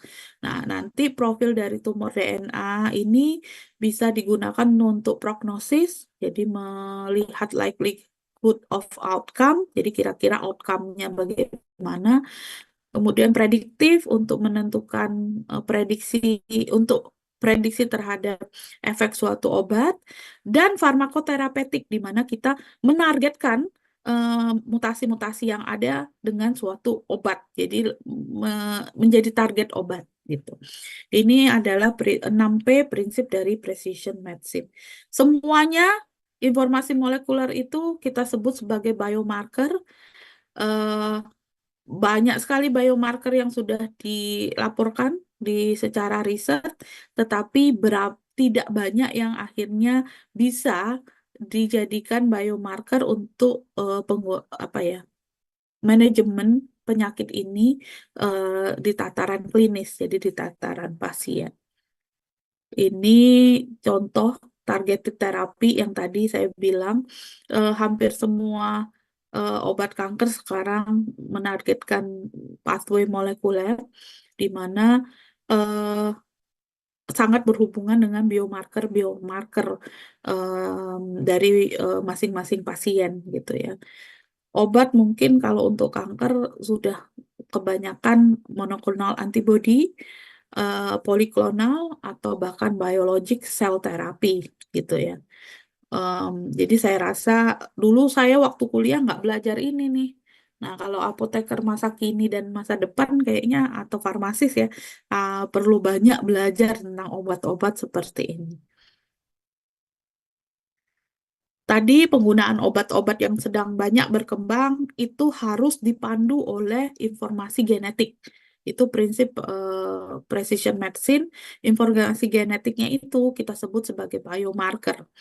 Jadi kalau di UK semua pasien kanker kolon itu perlu dites MSI-nya dan perlu dites KRAS dan BRAF mutationnya. Kenapa? Karena dua gen ini akan mempengaruhi efek dari anti-EGFR, cetuximab misalnya. Karena EGFR itu upstream, KRAS, BRAF itu downstream.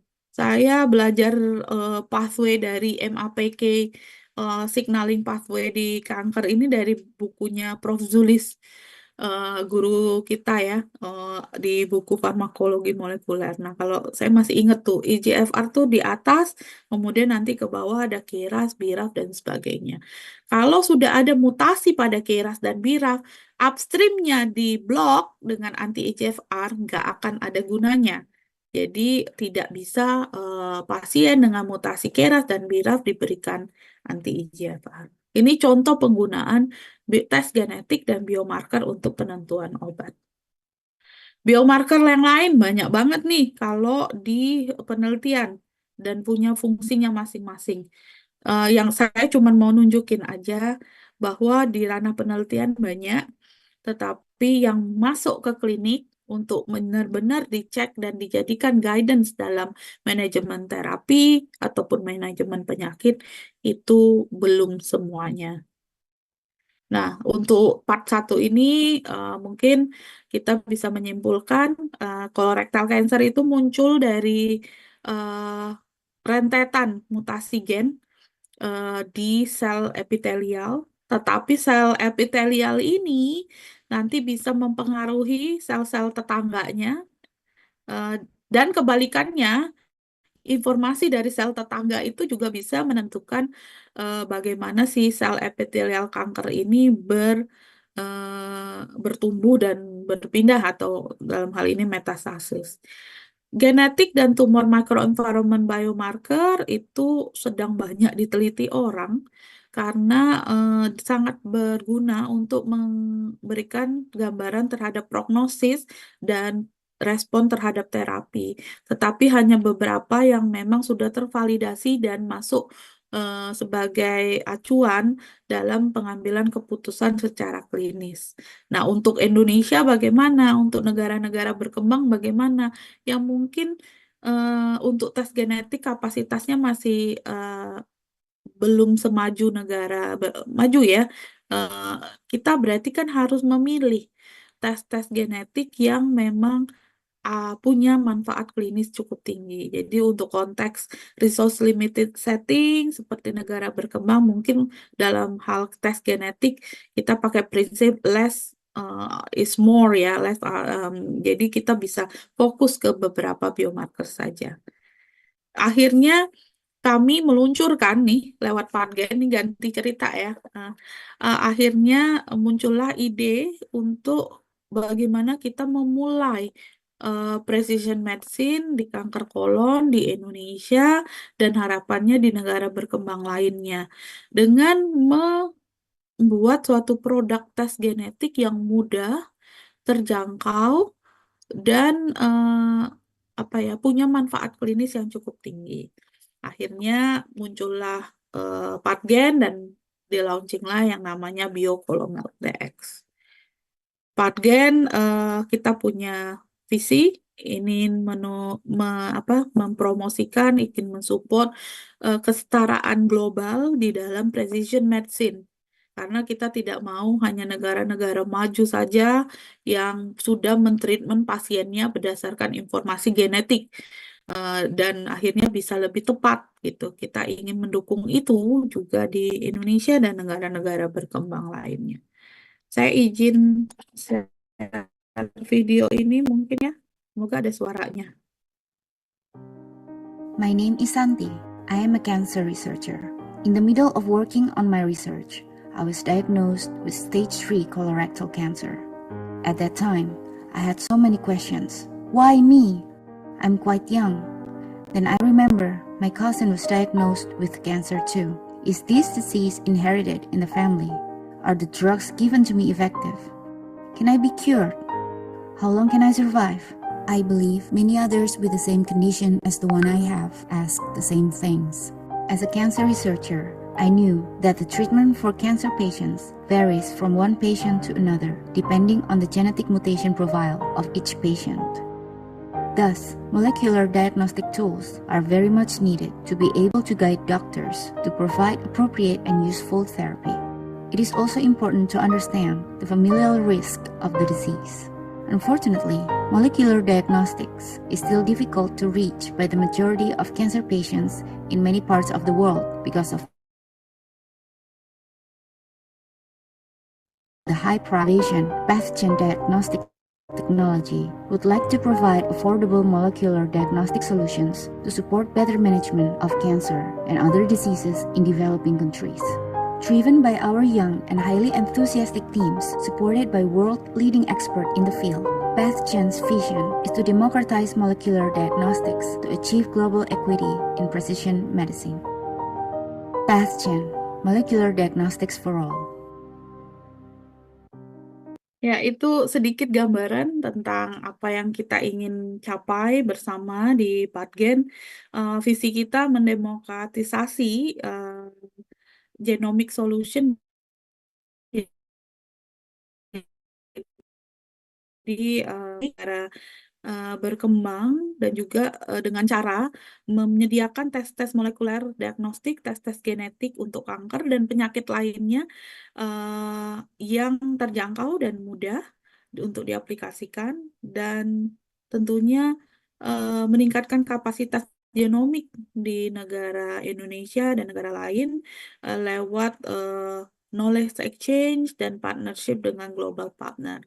Kita cukup berbangga karena PathGen adalah perusahaan pertama nih di Indonesia yang berhasil memvalidasi dan memproduksi, tentu dengan bekerja sama dengan Bio Farma secara komersil, produk kit diagnostik untuk jenis untuk kanker yang pertama.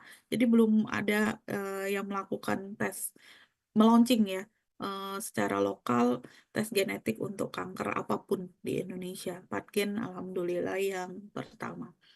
Ini produknya kita menggunakan PCR. Kalau di luar negeri itu biasanya pakai teknologi terbaru yang namanya next generation sequencing.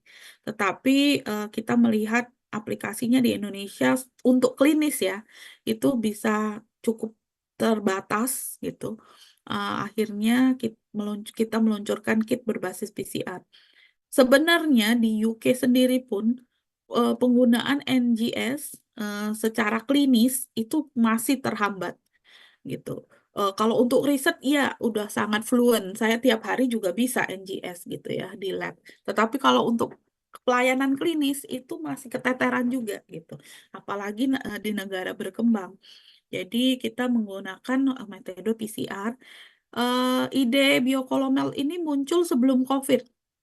Tetapi akhirnya saya nggak mau bilang manfaat COVID ya, tapi gara-gara COVID akhirnya lumayan terbantu kita dalam mengedukasi tentang produk ini ya, karena orang sekarang sangat paham tentang PCR dan banyak mesin-mesin PCR yang akhirnya sekarang nganggur. Nah, daripada nganggur kan bisa digunakan untuk precision medicine untuk kanker lewat tes-tes genetik ini. Biomarker yang kita include di dalam sini ada MSI panel,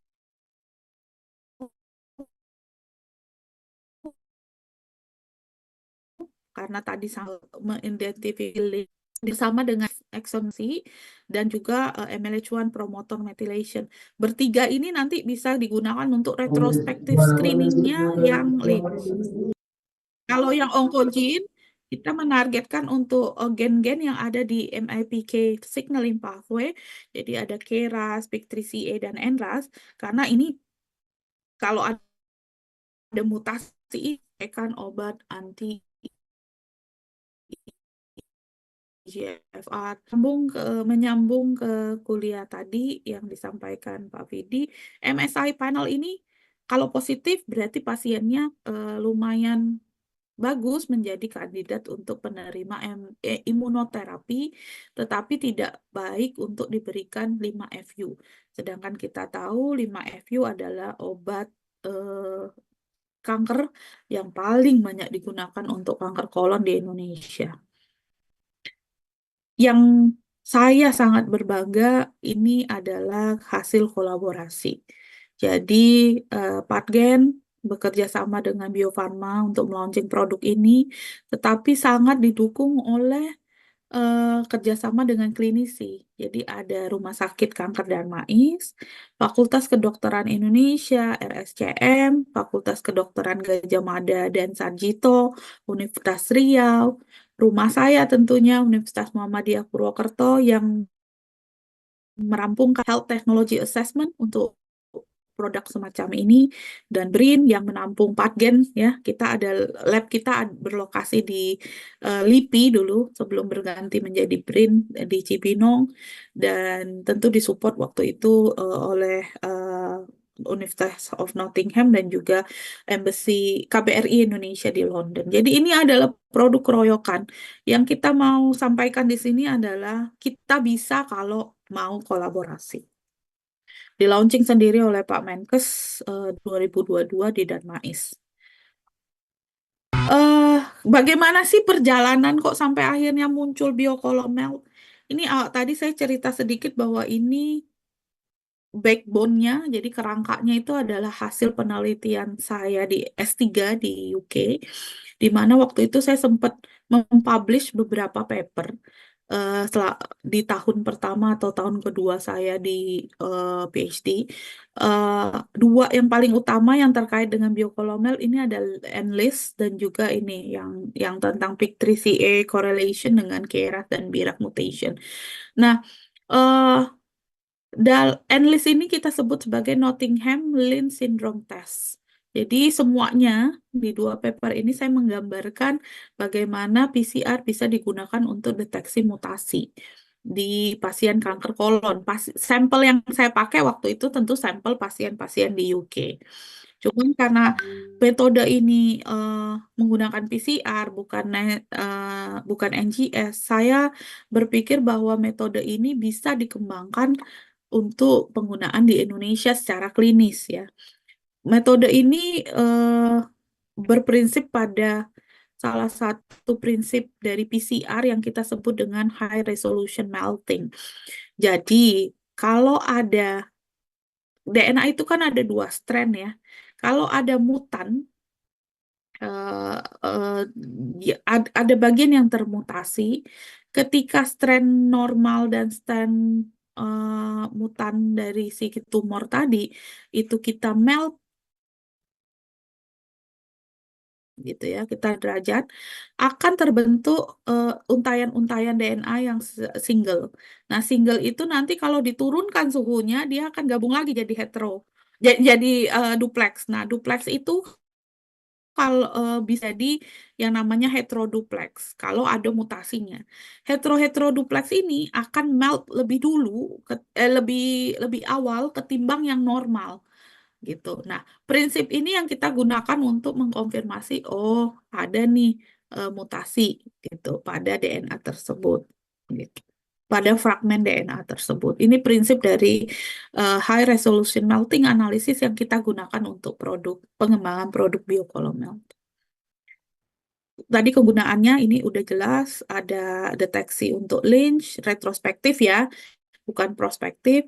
Kemudian yang utama adalah prediksi terhadap treatment. MSI itu nggak bisa pakai 5-FU, dan hasil riset kita, nanti saya jelaskan di belakang, ada sekitar 20% pasien kanker kolon di Indonesia yang punya MSI, sehingga percuma kalau dikasih 5-FU.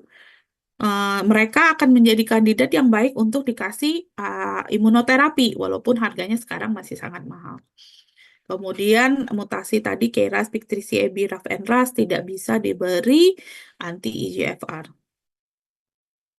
Tes ini simple, kita sediakan mix tumor dari hasil biopsi atau hasil operasi dari pasien, diekstrak DNA-nya, tambahkan ke well bersama dengan mix, running di mesin PCR real time seperti mesin PCR COVID, kemudian nanti dapat hasilnya dalam 2 jam. Bisa dipakai di mesin-mesin yang common untuk melakukan real time PCR. Keuntungannya lebih singkat, data dari hasil PCR langsung dianalisis. Metode lain, ini walaupun saya bilang ini tesnya mirip menggunakan mesin PCR yang sama dengan COVID, tapi prinsip tesnya tidak sama kayak prinsip tes COVID ya. Kalau tes COVID kan yes or no ada virusnya. Kalau kanker itu jauh lebih kompleks. Kita pengen tahu mutasinya apa aja gitu. Nah, biasanya bandingannya adalah metode capillary electrophoresis, sequencing ataupun immunohistochemistry. Tapi ini jalur secara implementasi klinisnya akan lebih panjang. Ini tipikal datanya, orang yang familiar dengan PCR biasanya akan bisa membaca data-data seperti ini. Tim saya kebanyakan anak-anak muda, lulusan dalam negeri, ada juga beberapa yang sudah master di luar negeri, dan mereka sudah sangat ahli dalam membaca data-data seperti ini. Ini beberapa paper yang sudah kita publikasi dengan menggunakan ya, berdasarkan studi menggunakan kit dan testing-testing yang sudah kita kembangkan. Dari hasil paper ini, nanti saya lanjutkan di belakang aja. Ini beberapa paper lain, jadi udah lumayan nih kita bekerja sama erat sekali dengan UGM dan UI gitu ya, untuk membedah lah kondisi karakter pasien kanker kolorektal, terutama yang muda-muda, early onset tadi di Indonesia. Kita sudah mengkonfirmasi memang pasien kita banyak yang muda-muda, tapi survivalnya tidak berbeda, hanya saja dia associated dengan bentuk jenis kanker kolon yang lebih agresif, yang kita sebut dengan signet ring cell carcinoma. Ini sama kayak penemuan di luar negeri, kemudian kita lihat kita punya frekuensi MSI yang jauh lebih tinggi, terutama untuk pasien-pasien muda. Kita punya BRAF yang lebih rendah. Artinya apa? Artinya kemungkinan besar kita punya frekuensi Lynch yang lebih tinggi gitu. Tetapi mayoritas dari pasien-pasien muda ini tetap non-Lynch atau sporadik. Kemudian apa ya? Ini dia berasosiasi terutama yang Lynch ya, itu dengan right-sided, mucinous carcinoma, lower hemoglobin, dan lower ECOG. Ini klinisi pasti paham, ini lebih ke arah fenotipik kanker yang lebih agresif. Kemudian kita amazingly punya mutasi KRAS dan PIK3CA yang jauh lebih tinggi daripada yang dilaporkan di luar negeri. Akibatnya apa? Akibat ya kalau dikasih cetuk secara babi buta gitu ya banyak yang nggak akan berefek dan hanya akan membocorkan anggaran kesehatan di Indonesia. Mungkin gitu sih. Untuk studi ini nanti bisa dibaca sendiri, papernya udah lumayan banyak dipublish. Yang mau saya highlight Patgen, dari sisi Patgen ya, kita punya kolaborasi dan partnership lokal maupun internasional yang cukup kuat karena salah satu core value kita adalah ingin berkolaborasi memajukan sistem kesehatan di negara-negara berkembang. Jadi harapannya riset-riset yang kami lakukan itu bisa punya impact secara klinis maupun secara komunitas. Kita baru secure funding juga dari salah satu venture capital dan angel investor. Ini tim kita banyak adik-adik muda yang berkarya di sini. 50% juga bukan mantan ya, masih ya. Pokoknya anak didik saya di Muhammadiyah Purwokerto, jadi banyak apoteker juga nih di tim kita. Dan banyak juga yang biologi molekuler.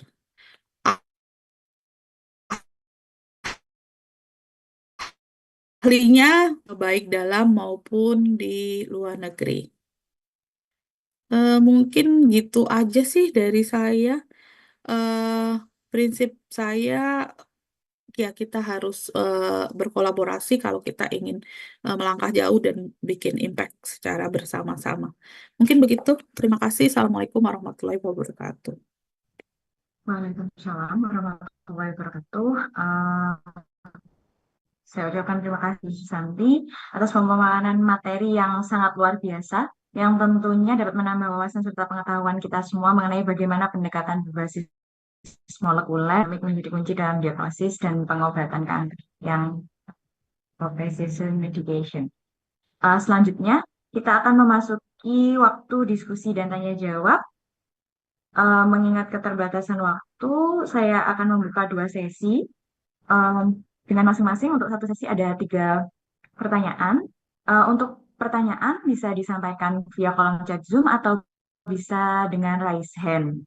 Baik, sudah ada beberapa. Mungkin saya mulai dulu dengan Bapak Apoteker Agus Salim. Ya, terima kasih.